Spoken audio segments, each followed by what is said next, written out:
What is up, ladies and gentlemen? Today we're going to be taking a look at Digital Trends' list of the worst AMD graphics cards. They put together a list, and I don't know if I agree or disagree with all of them. I just started reading it, and I was like, you know what? This definitely needs a video about this because I know there's some hardcore AMD loyalists that are going to be like, nah, man, this was the best. But I'd love to share my stories with these cards because I have a feeling I definitely have some stories about some of them. So let's jump right into it and see what the worst AMD graphics cards are. All right, so this is over on Digital Trends by Matthew Canister. Shout out, on Matt, what's up? And yeah, he's starting off the list with a Radeon 8500. I'm gonna be honest, I don't know if I've ever had a Radeon 8500. This was a little, I'm not gonna say before my time, but I believe that's an AGP socket, and I only had one or two computers with the AGP socket. Is that AGP? Hold on, let's go look. AGP socket.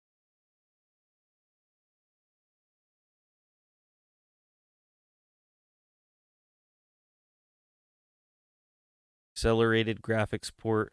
And it's got like those three divots in it. Yes, so that is AGP. This was before PCI. Well, technically, it existed during PCI, but it was before PCI Express. Just it was there, but it it's old. It's old. That's what we need to know. But anyway, the ATI, the company that made AMD, bought in order to get Radeon graphics in its portfolio. So AMD bought ATI. Yeah, that was way back in the day. Was the only company in the late 90s and early 2000s that could stand up to Nvidia, which quickly established itself as the leader in graphics cards market in 2001. There was a lot of excitement about what AMD's Radeon 8000 series GPUs could do. The hardware was good, with the Radeon cards expected to beat Nvidia's flagship GeForce 3 Ti 500 in several metrics, and at $299, the 8500 was $50 cheaper than the Ti 500. What a name is GeForce 3 Ti 500. Oh my gosh, it's a mouthful. What could go wrong? Well, in the actual benchmarks, the 8500 was significantly behind the Ti 500, and sometimes it was just half as fast. On paper, the 8500 should have beaten the Ti 500 by at least a small margin, if not noticeably large one. It was also not quite the flagship reviewers were hoping for, and Anantech noted that even at $250, the 8500 could only match the NVIDIA GeForce Ti 200, which costs under $200. Ultimately, bad drivers doomed the 8500 and ATI's desire to beat NVIDIA. The 8500 did quite well in synthetic benchmarks where it beat the Ti 500, but in actual games, it fell noticeably behind. So it looks like classic case of AMD's drivers just letting them down. They got all the horsepower, they couldn't get any of it to the road. Now, here we go. The next card on the list, the Radeon R9 390X. I have personal experience with these cards. Also had a 290X. These bad boys, the description, a space heater that can also play games. 100%, these cards would pull a boatload of power. And this was before cards were regularly pulling multiple hundreds of watts. I remember my 290X was worse than my 390X. Keeping these cards cool was a struggle. I remember opening my case and having a little fan on the floor point directly at my 290X, especially when I was trying to do some Ethereum mining back in the day. These cards were actually capable of breaking 30 megahash. These were a very strong card for their time. I believe you could get them in 8 gigabytes and also a 4 gigabyte variant. But at the time, you could still mine Ethereum on 4 gigs, so it really wasn't an issue. Now, I'd like to see what old Matt says here. We're going to fast forward about a decade here because honestly, ATI and AMD, which acquired ATI in 2006, didn't really make any particularly bad GPUs after the 8000 series. There was disappointing cards like the HD 3000 and HD 6000, but nothing truly bad. While the AMD's 290X scored an impressive blow against Nvidia in 2013, unfortunately, the years that followed weren't so kind. With AMD stuck on TSMC's 28 nanometer node, the only thing it could really do was sell old GPUs as new GPUs, a tactic known as rebranding. The Radeon 300 series was not the first nor the last series to feature rebrands, but it has the unfortunate distinction of being a series of GPUs that was nothing but rebrands. The R9 290X was rebranded as the R9 390X. Yeah, I that's what I was getting at. 290X and the 3. I think the 390X actually got. Sorry, I heard something down there. The 390X actually got some higher overclocks, maybe, but it was basically the same hardware. The 290X was fast in 2013, but things had changed in 2015. The 390X could barely catch up to NVIDIA's GTX 980 at resolutions higher than 1080p. But NVIDIA's new flagship, the GTX 980 Ti, was almost 30% faster. Power was also a big issue for the 390X. In Tech Power Up's review, the 390X consumed 344 watts on average in games, more than double that of the GTX 980. Now, you got to remember, guys, back in 2015, your average computer probably only had a 400 or 500 watt power supply, and 344 watts. These cards were a double 8-pin back in 2015. You needed a big boy power supply back then, and they were a lot more expensive back then. So being able to run this card, I do remember a lot of people had some power issues with these. That's where you would be in the middle of a game, all of a sudden your computer would go black and it's off. It just demanded way too much power for a lot of the technology and a lot of hardware that was available at that time. So the 980 was 100 watts or double that of the 980 and 100 watts more than the 290X. Yeah, see, the 390X got more power headroom. That's why they ran so hot. Even something as simple as using multiple monitors or watching a Blu-ray caused the 390X to use about 100 watts. Crazy for today's time. The Radeon 300 series, and particularly the 390X, cemented the reputation of AMD's GPUs as hot and loud, although the 290X was also noted for being hot and loud. The 390X was even more so, which is not a good thing. Yeah, 290X, 390X, awesome cards. If you still have one to this day, it's like holding on to a piece of technology. They were thick, they were heavy, they felt like you could defend yourself. If you hit somebody with it, could be described as a weapon. Going onwards, he also, Matt says, the Radeon R9 Fury X, and the description is so close yet so far. I'm going to be honest, I had an R9 Fury X, and I only owned it for a short period of time because it was not a good mining card. And a lot of my experience with these cards were mining. If we go look, R9 Fury X mining hash rate. I believe all these was like a 30 mega hash card. 26.7 mega hash on betterhash.com, probably with the right overclocks. I think you could get 30 mega hash out of these, but they were really expensive and they had this crazy like water cooler design that it wasn't ideal for mining. It wasn't a good card for mining. That's why I stayed away from them. Now, let's see what he had to say about them. The R9 Fury X was a high-end GPU AMD developed after the 200 series, and unlike the 300 series, it was brand new silicon. Fiji, the code name for the graphics chip inside the Fury X, used the third newest iteration of the GCN architecture and 4 gigabytes of cutting-edge high bandwidth memory, or HBM. So this was the beginning of the HBM. It even came with a liquid cooler, prompting an AMD engineer to describe the card as an overclocker's dream. AMD went through a ton of effort to try to beat NVIDIA in 2015, but unfortunately, the kitchen sink approach didn't work. Yeah, this was a factory water-cooled card because they needed it.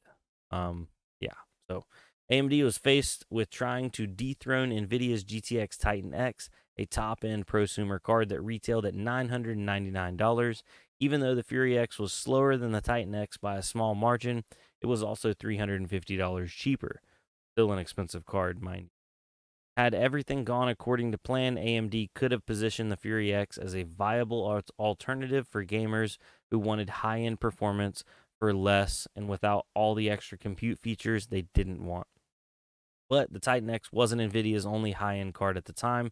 The GTX 980 Ti retailed for the same $649 MSRP as the Fury X and had 6 gigabytes of memory, lower power consumption, and about the same performance as the Titan X. For all the trouble AMD went through with designing new architecture to improve power efficiency, using HBM to increase memory bandwidth, and putting a liquid cooler on the GPU, the Fury X lost its way, and NVIDIA barely had to lift a finger. It was simply disappointing. And this is a quote from Anantech. The fact that they got so close only to be outmaneuvered by NVIDIA once again makes the current situation all more painful. The only thing, it's one thing to lose to NVIDIA by feet, but to lose by inches only reminds you of just how close you got. Um, yeah. So, Fury X. You got one of those? Another piece of history. Don't hit it with somebody though. You might crack the water on them. Oh, look what's on the list. The Radeon RX 590. Okay. So, earlier on they were talking about how there was rebrands.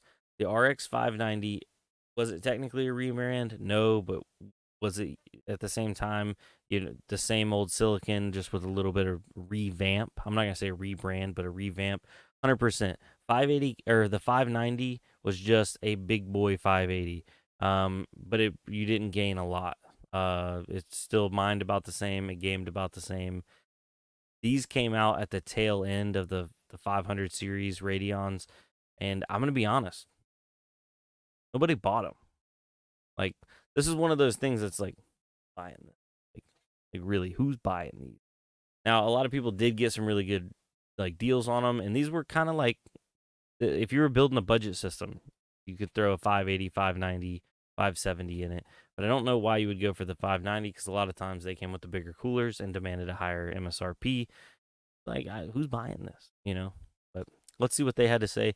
Fast forward 3 years and things were looking better for AMD. The performance crown continued to elude it, but at least its RX Vega GPUs in 2017 got it back on equal footing with NVIDIA's then current generation of X80 class GPUs, the GTX 1080. AMD had seemingly planned to launch more RX Vega GPUs for the mid range and low end segments, but these never materialized, so instead AMD rebranded its hit RX 400 series and 500 series. Well, let's pause it right there. RX 470s, RX 580, 470s, 480s did awesome. They were great mining cards. A little bit of a power issue on the 480s. There was a slight caveat where I believe it was the OEM or the reference style RX 480s only had a 6-pin for power. So they would actually draw slightly too much power from the PCI Express slot, and they did burn out some PCI Express slots on the motherboards, the early ones, before there was actually a firmware update. So, fun fact, if you have an RX 480 like OEM reference card and it's running like original firmware and stuff, it could be a slot burner. So if you ever burned out a graphics card slot, hey, only reason I know, I did it myself, and then I started researching it and come to find out it was a problem, and they addressed it. But yeah, so if you have a 6-pin RX 480 reference, rare, but not in a good way. Yeah, so 400 and 500 series, but let's see here. By the end of 2018, NVIDIA had launched its new generation of GPUs, the RTX 20 series, but it didn't shake things up very much. These cards didn't provide better value over the 10 series, and although the 2080 Ti was significantly faster than the 1080 Ti and AMD's RX Vega 64, it was also exorbitantly expensive, and AMD didn't need to launch a new GPU, especially not a new mid-range GPU, since cards like the 2060 and 1660 Ti were months away, and yet AMD decided to rebrand the RX 400 for a second time with the RX 590.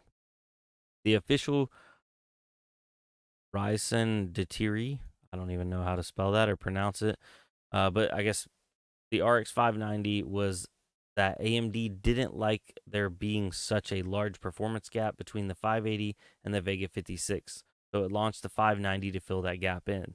The thing is, the 590 was just an overclocked 580, which was an overclocked 480.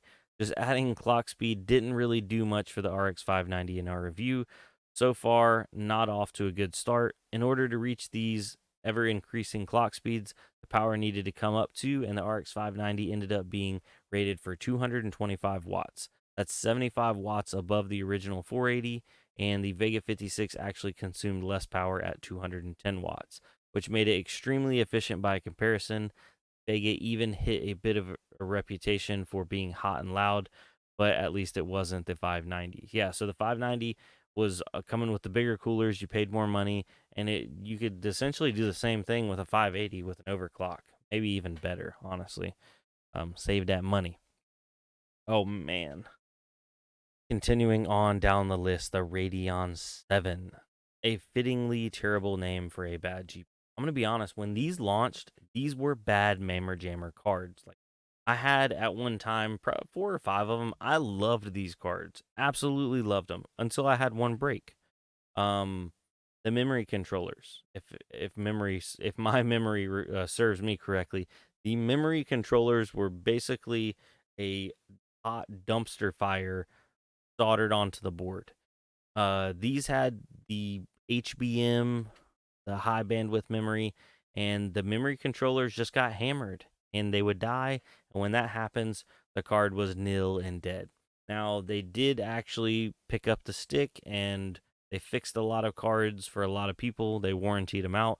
But once they were out of warranty, you were basically holding a time bomb, in my opinion. Radeon 7s are a time bomb. A lot of people don't like to admit that.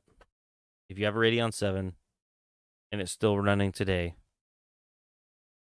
I hope you enjoy it when it breaks or you need to get rid of it. One or the other. Now, obviously, that mining, like Ethereum mining, is gone. Radeon 7's lost a ton of value. Actually, let's go look and see what they are. Let's go to eBay. But Radeon 7s were really expensive for a long time. Radeon VII. Here, let's go lowest first and buy it now. Radeon 7 parts only, parts only, parts only, parts only, parts only. Let's actually find a working one. Parts only, parts pre-owned, not working. Okay, parts only, pre-owned. Does this one work?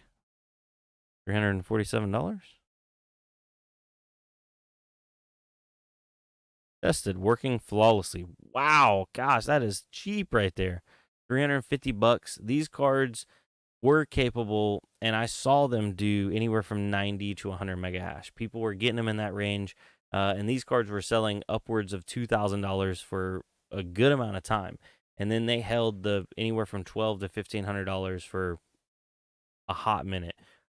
These were a big bad boy in the mining space.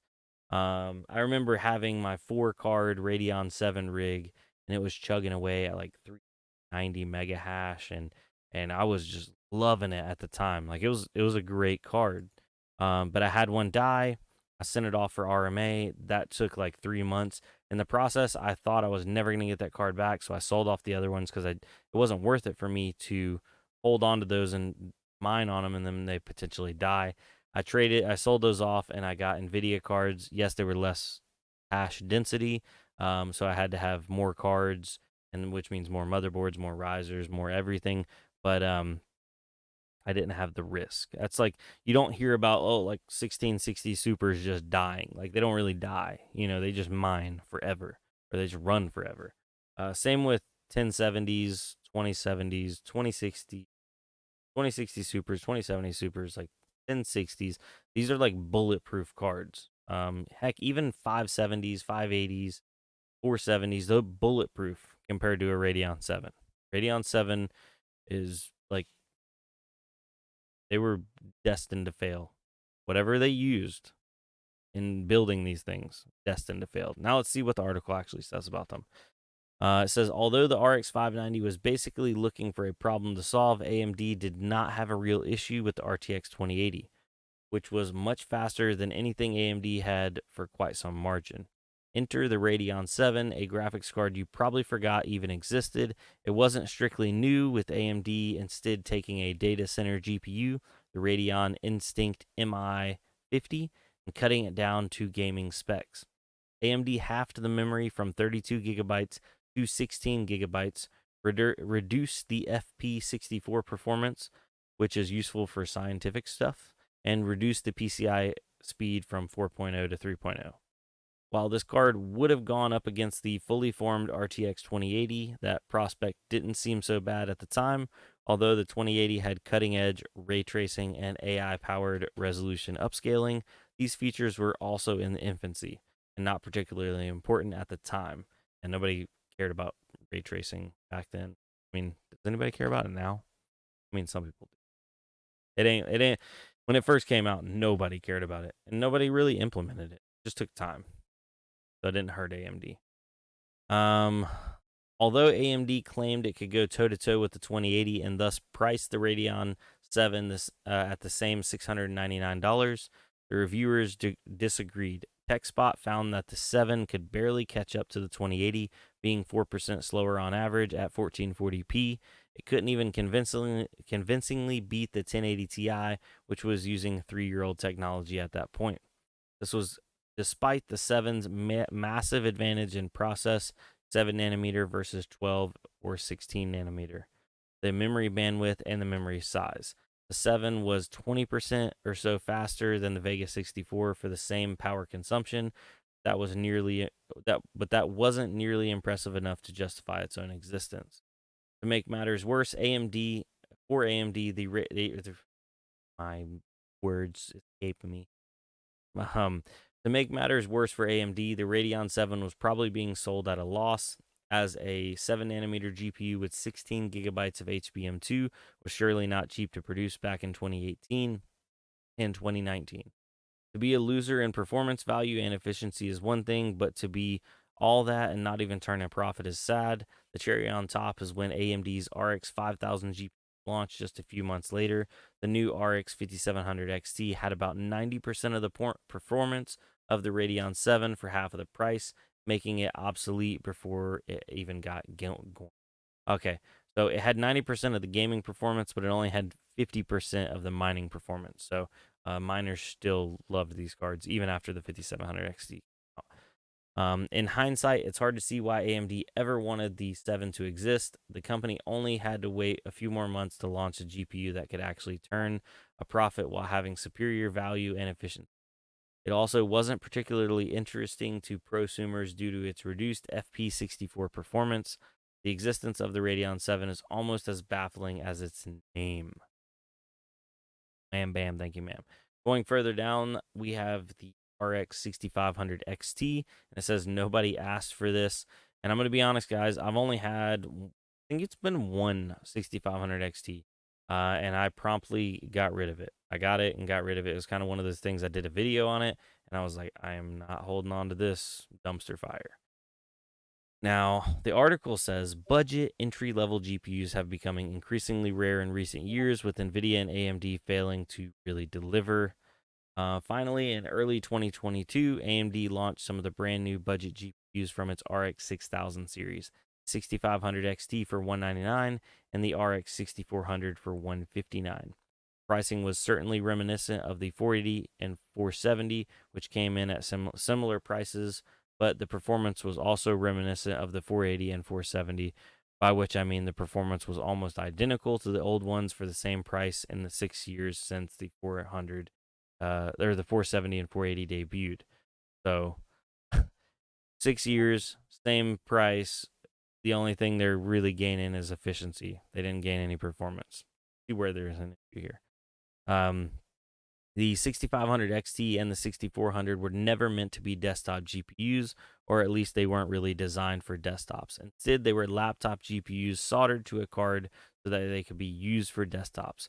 Consequently, these GPUs only have 4 gigabytes of GDDR6 memory, 2 display outputs, and are limited to 4 PCIe lanes.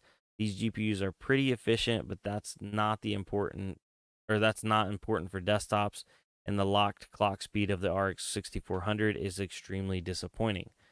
But to make matters worse, these GPUs have an identity crisis. Performance is fine in a system with a PCIe 4.0, but performance drops massively using PCI Express 3.0. Although 4.0 has been out for 3 years, plenty of budget PC gamers might have older systems, which rules out these kind of GPUs. Furthermore, mid-range and low-end AMD CPUs from the Ryzen 5000 onwards have PCI 4.0 support, artificially disabled. A hilarious act of self sabotage. You're better off pairing one of these GPUs with a 12th gen Intel CPU since you'll have guaranteed PCI Express 4.0 support. Between the 6500 and 6400, it was hard to choose which one was worse. Ultimately, I chose the 6500 XT because it does nothing that the older GPUs can't do. And you can honestly get a 570, 470, 580 for cheaper than a 6500 or 400. Probably have a better gaming experience. So that was pretty cool to read this article. I have to tip my hat to you, Mr. Matthew Canister. I'm going to put this link for this article down below. So if you want to check out everything yourself, feel free to. But I'd love to hear your comments down below. What do you think was the worst graphics card out of this list? And if it's not on this list, I'd love to hear your opinions also. So I do know NVIDIA has made some bad ones, and I might actually create my own list of like the 6 worst NVIDIA GPUs of all time. So if you have any recommendations for that, also drop those down. But yeah, ladies and gentlemen, I'll see you on the next one. Peace, adios, all that kind of stuff. Bye, guys.